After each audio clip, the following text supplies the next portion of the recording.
We sleep in separate rooms. Yeah. I think that's very healthy for, like, let's talk about that. This is the perfect clip to address my wife and I sleeping in separate beds. We love it, and we were actually doing this before our son was born.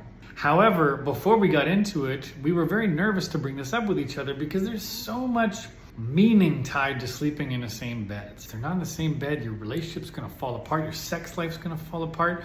It's gonna be the beginning of the end. Or if one person wants to sleep in a separate bed and the other one doesn't, well, that's gonna feel like such a rejection, which is actually what had us wait so long to bring it up with each other. Thankfully, my wife actually had the guts more than I did. And when she brought it up, I was like, I'm so glad that you're suggesting this, because I would love it.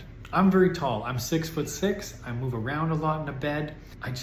People get in the way from my sleep. I want to sleep. I'm there to sleep. My wife, the same thing. We wanted to have better sleeps. I think we were together for like 2 or 3 years at this point. So we love it. We totally support it. So you can still cuddle and still kiss and still hug and still dance in the kitchen and all those great things. And you can be more well-rested in the morning. Now, this isn't the right thing to do or the wrong thing to do. So many people are looking through relationship choices by comparing what other people are doing. They're doing it right, they're doing it wrong. The thing that we all need to develop our muscle more in is what our own intuition says. What do we want? What works for us? What works for our partner? How can we find the sweet spot so that we get what works for each other? We find that middle ground for each other. Fortunately for me and my wife, this was that middle ground. Fast forward to us having our first child, and I actually slept with her on the floor. She slept in the bed with our son, and I slept on the floor because I was so scared I was going to roll over on him.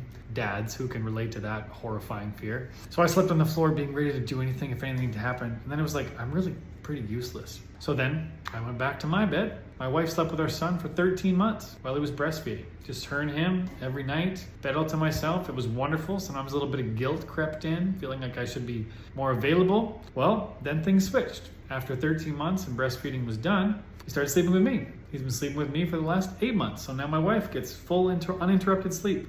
Now, this is where relationships aren't necessarily equal, meaning that we're not doing the exact same thing at the same moment. What it's all about is, can we have the skills to share this stuff, the courage to bring it up, and the negotiation skills to actually find what works for us, to actually be willing to look, rather than assume what our partner is going to say and assume the outcome of feeling how we feel.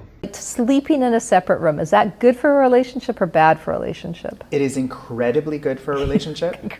I've done both, so I speak from total authority. Yeah. You can start off the evening snuggling in bed together, and then one person Snuggling, calls out and goes to the other room, and then has a blissful, uninterrupted